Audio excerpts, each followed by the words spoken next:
شوهر نمونه کسی است که مهر زن خود را ادا کند. شوهر نمونه کسی است که به خاطر راحتی زن خود تمام نیازهای خانه را برآورده کند.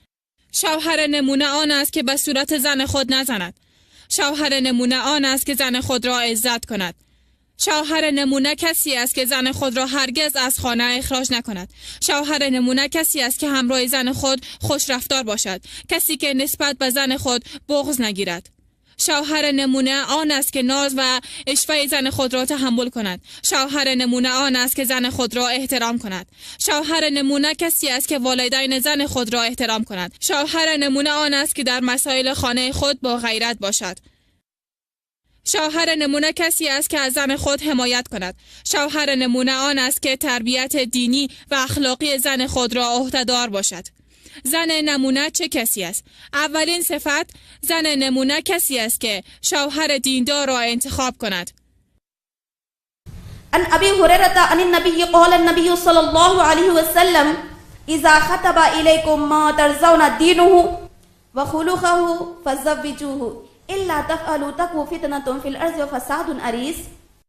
ابو هریره رضی الله عنه روایت کرده است که نبی کریم صلی الله علیه و سلم ارشاد فرمودند وقتی که برای شما پیشنهاد عروسی از طرف کسی داده شد که شما از دین و اخلاقش آگاه هستید، پس با آن عروسی کنید، وگرنه در روی زمین فساد افزایش می‌یابد. مادران و خواهران عزیز، دختران عصر حاضر بیشتر ثروت را مد نظر می‌گیرند.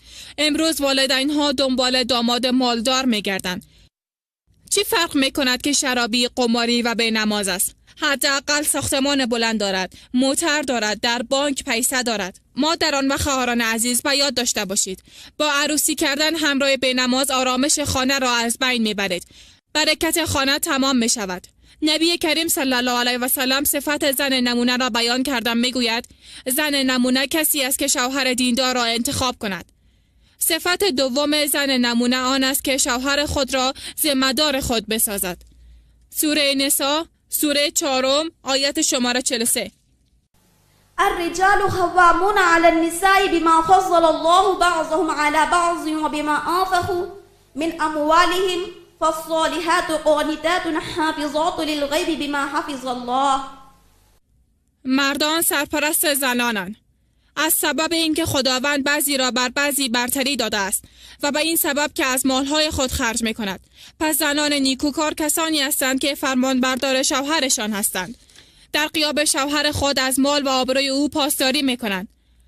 صفت سوم، زن نمونه آن است که به بهترین شکل شوهر خود را احترام کند. در عصر حاضر خواهران ما خدمت شوهرشان را ضروری نمی داند. به نظر آنها خدمت شوهر بالایشان واجب نیست. باید مادران ما، خواهران ما و دختران امت ما به جای قدم‌های اولین مادران این امت قدم بگذارند، کسانی که شوهرانشان را خدمت می‌کردند. در این مورد هیچ کوتاهی از آنها سر نمی‌زد. بهترین مثال حضرت فاطمه میباشد. حضرت فاطمه رضی الله تعالی عنها خدمت شوهر خود جناب حضرت علی رضی الله تعالی عنه را به بهترین وجه انجام می‌دادند.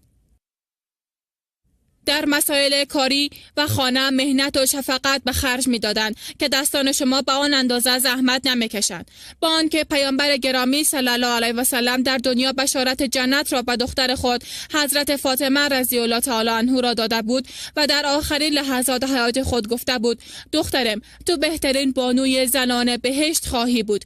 با این وجود شوهر خود را خدمت می‌کرد و هیچ کوتاهی حس نمی‌شد.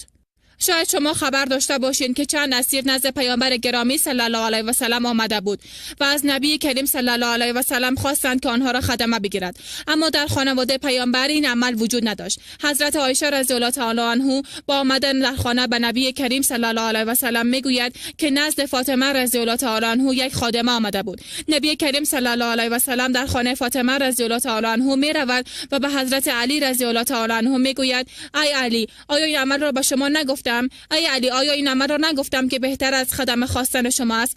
آن عمل 33 بار سبحان الله گفتن است، 33 بار الحمدلله، 34 بار الله اکبر گفتن است، چون برای شما بهتر از خدمه است.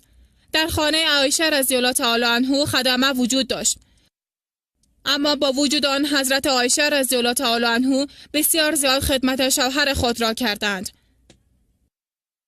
خودشان جارو میکردند، غذا را آماده میکردند، بستر را برای نبی کریم صلی الله علیه و سلم هموار میکردند، برای نبی کریم مسواک را آماده میکردند، برای نبی صلی الله علیه و سلم آب را آماده میکردند، کالای نبی صلی الله علیه و سلم را میشستند، به بدن نبی صلی الله علیه و سلم عطر میزدند و موهای ایشان را درست میکردند، موهای نبی صلی الله علیه و سلم را شانه میکردند. به بهترین وجه خدمت نبی صلی الله علیه و سلم را انجام میدادند. وقت بلند شدن عصای او میشدند. به بهترین شکل از مهمانان پذیرایی میکردند. در عصر حاضر باید مادران ما، دختران ما، خواهران ما باید در راه اولین زنان این امت قدم بگذارند. زنانی که شوهرشان را خدمت میکردند. با بیان کردن اوصاف زن نمونه، نبی کریم صلی الله علیه و سلم به صحابه کرام میفرماید: حضرت کعب ابن حجره راوی این حدیث است. آنها میگویند که نبی کریم صلی الله علیه و سلم همراه ما در مسجد نشسته بود.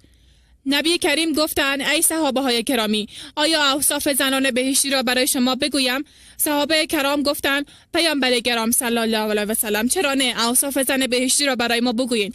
نبی کریم صلی الله علیه و سلم میفرماید زن نمونه بهشتی کسی است که اطفال زیاد به دنیا بیاورد، همراه شوهر خود خوشخوی و مهربان باشد، شوهر خود را زیاد دوست داشته باشد، نزد شوهرانشان بار بار به خاطر بخشش خواستن بیایند، اگر در حق شوهرشان بی‌انصافی کرده باشند، اگر کوتاهی ازشان سر زده باشند، میگویند: ای شریک حیات من، مرا ببخش، تا زمانی که مرا نبخشی از پیشت دور شدن نمیتوانم. این آدم بسیار خوش نصیب است که چنین زن با اخلاق همراه زندگی میکند.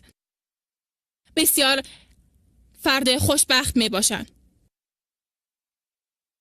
پس مادران، خواهران و شنوندگان محترم، من دقت کنید که زندگی و دوام بشر به بنیاد خانواده مربوط می شود. این بنیاد را زنان ساخته می توانند. آنها توانایی این کار را دارند. زنان می توانند با آرام نگه داشتن فضای خانه و تربیت درست اولاد موفق شوند، چون خداوند این توانایی را در وجود آنها قرار داده است. زنان توانایی محبت ورزیدن را در وجود خود نهادی نکردند و با این کار می توانند در قدم نخست خانواده و بعد جامعه خود را نجات بدهند و به این قسم، طوری که در اول سخنرانی خود گفتم، خانه های خود را به مثل بهشت بسازند. مادران و خواهران عزیز، مطابق این احادیث باید حدس بزنیم که آیا ما مقام و منزلت شوهر خود را شناخته ایم یا نه. برای همگی ما ضروری است که به ضمیر خود نظر بیاندازیم. صفت چهارم، زن نمونه کسی است که در گپ‌های جایز از شوهر خود اطاعت کند. هیچ زن بدون اطاعت کردن به سخنان جایز شوهر خود وارد بهشت شدن نمیتواند. مسند احمد جلد شماره 1 حدیث 191. عن ابي هريره عن النبي قال النبي صلى الله عليه وسلم: اذا صلت المرأة لخمسها وصامت شهرها وحفظت فرجها واطاعت زوجها قيل لها ادخل الجنة من اي ابواب الجنة اذا شئت.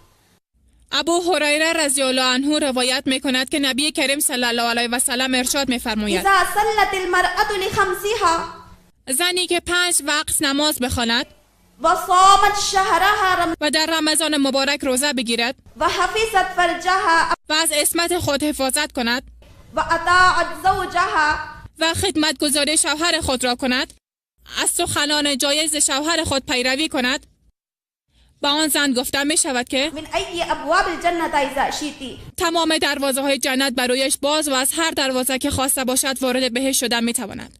مادران و خواهران عزیز، باید در روشنایی حدیث خود را ارزیابی کنیم. یک زن تا زمانی که از سخنان جایز شوهر خود پیروی نکند وارد بهشت شدن نمی تواند. صفت پنجم، زن نمونه کسی است که وقتی که شوهرش به طرف او نگاه کرد باید شوهر خود را خوش بسازد. بسیار جای تأسف است وقتی که یگان جای رفتنی باشیم خود را بسیار می آراییم، خود را خوب درست میکنیم، خوب چیزها را میپوشیم، هر نوع آمادگی را میگیریم، اما وقتی که در خانه با شوهر خود باشیم بدترین حالت را اختیار میکنیم.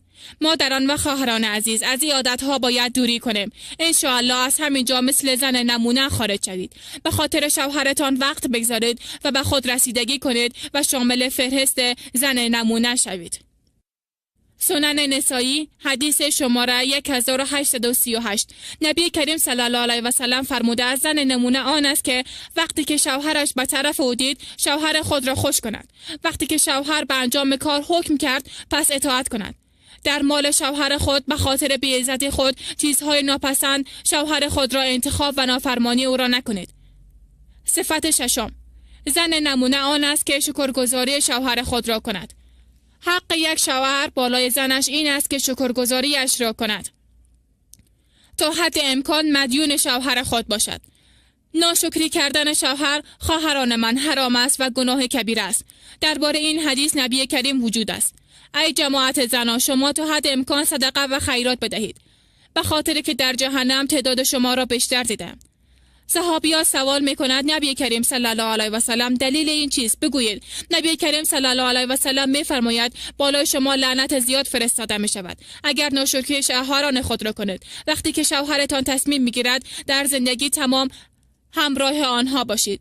با شما با اندک دیدن بدی به آنها میگوید که تا امروز هیچ خوبی در شما ندیدم. تا به امروز خوبی در شما ندیدم. راجع به ناشکری زن نبی کریم صلی الله علیه و سلم می‌فرماید صحیح در تقریب و تحریب البانی حدیث شماره 1944. لا ينظر الله تبارك وتعالى إلى امرأة لا تشكر لزوجها وهي لا تستغني عنه. الله سبحانه و تعالی به طرف زنی که ناشکری شوهر خود را کند نظر نمی‌اندازد. از این حدیث می‌فهمیم که خواهران من تا حد امکان شکرگزاری شوهرتان را کنید. یک زن نمونه باید این سخن را به یاد داشته باشد. یا زن تا زمانی حق الله تعالی را ادا کرده نمی‌تواند تا زمانی که حق شوهر خود را ادا نکند. صفت هفتم، زن نمونه آن است که به شوهر خود آرامش بدهد. ام المؤمنین حضرت خدیجه رضی الله تعالی عنها با نبی کریم صلی الله علیه و سلم آرامش شده بود. صحیح بخاری جلد شماره 1 حدیث شماره 3. ام المؤمنین حضرت عایشه رضی الله تعالی عنها میگوید دوره‌های اول وحی بر پیامبر گرامی صلی الله علیه و سلم بسیار به آسانی و وسیله خوابها نازل شد. هر خوابی را که میدید مثل روشنایی روز ثابت و حقیقت می داشت. از تنهایی و گوشه‌نشینی خوشش می آمد. پس در غار حرا خلوت نشینی را اختیار کرد. روزها و شبها در یاد الله فکر و ذکر مشغول بود. تا وقتی که دلش نمیخواست خانه نمیرفت. همراه خود بسترم میگرفت و در غار حرا به قیام میپرداخت. بعد از ختم مناجات خود اهلیای خود را نزد خدیجه رضی الله تعالی عنها میآمد. همین قسم ادامه داشت تا اینکه وحی بر او نازل شد. یک بار در غار حرا مصروف عبادت بود که ناگهان حضرت جبرئیل علیه السلام به حکم الله اولین آیت سوره علق را بر پیامبر نازل کرد. فرمود ای پیامبر محمد صلی الله علیه و سلم اقرا، بخوان. نبی صلی الله علیه و سلم فرمودند ما انا بقاری، من خواندن نمیتونم. فرشته به حدی مرا فشار داد مثل اینکه نفس مرا بگیرد. بسیار با تکلیف شده بودم. باز فرمود اقرا. باز پیامبر صلی الله علیه و سلم میفرماید ما انا بقاری، من خواندن نمیتونم. بار دیگر جبرئیل مرا محکم فشار داد مثل اینکه نفس مرا بگیرد. فرمود بسم ربک الذی خلق، به نام پروردگارت بخوان که تو را خلق کرده است. خلق الانسان من علق، انسان را از خون بسته آفریده است. اقرا وربک الاکرم، بخوان پروردگارت بسیار مهربان است. الذی علم بالقلم، کسی که به وسیله قلم به انسان علم آموزش داد. علم الانسان ما لم یعلم، به انسان چیزی را یاد داد که نمیدانست. بعد شنیدن این آیت ها از جبرئیل علیه السلام با وضعیت بد خود به خانه آمد که دلش به خاطر این اتفاق می لرزید. به حضرت خدیجه رضی الله تعالی عنها گفت حضرت خدیجه بالای من چادر بیانداز، بالای من آب سرد بریزان که از دست خوف جان خود را از دست می دهم. وقتی که نبی صلی الله علیه و سلم از این وضعیت نجات یافت به طور مفصل واقعه را برای حضرت خدیجه رضی الله تعالی عنها قصه کرد. حضرت خدیجه در آن لحظه آرامش را که به پیامبر گرامی داد بهترین درس برای ما یعنی زنهای نمونه می باشد. انشالله امروز این درس را یاد می گیریم. هر زن، هر مادر، هر دختر و هر خشوع این درس را یاد بگیرد. در این لحظه الفاظی را که حضرت خدیجه رضی الله تعالی عنها گفته است بهترین نمونه برای ما است. فرموده است ای نبی صلی الله علیه و سلم قسم به الله، الله تعالی شما را ذلیل و رسوا نمی کند. قسم به الله، الله تعالی شما را ضایع نمی کند. شما به مردم کمک می کنید، مدارا می کنید، معاونیت فقر و مساکین را میکنید، پناه به پناهان میشوید، میزبانی مهمانان را میکنید.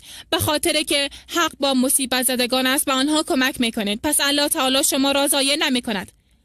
خواهران من، کمک کنید، به ضمیر خود نظر بیاندازید. در این لحظه اگر خدیجه رضی الله تعالی عنها میخواست که به نبی کریم صلی الله علیه و سلم طعنه داده میتوانست. چرا به کوه رفته بودی؟ کی به شما گفته بود که در کوه ها به خاطر عبادت بروید؟ بسیار خوب شد که کسی شما را اذیت کرد. در آینده دیگر نروید. اگر خدیجه رضی الله تعالی عنها می‌خواستی قسم گفته میتونست. در عصر حاضر بسیار از خانه‌های خراب میشوند. همین که شوهر به خانه میآید، زن به حساب گرفتن شروع میکند. مثل وزیر داخله دلیل رفت و آمد را سوال میکند. کجا رفته بودی؟ چرا دیر کردی؟ چرا فلان جای میروید؟ چرا فلان کس را ملاقات میکنی؟ فلان کس را چرا پیسه میدهی؟ مثل وزیر داخله از هر چیز حساب میگیرد.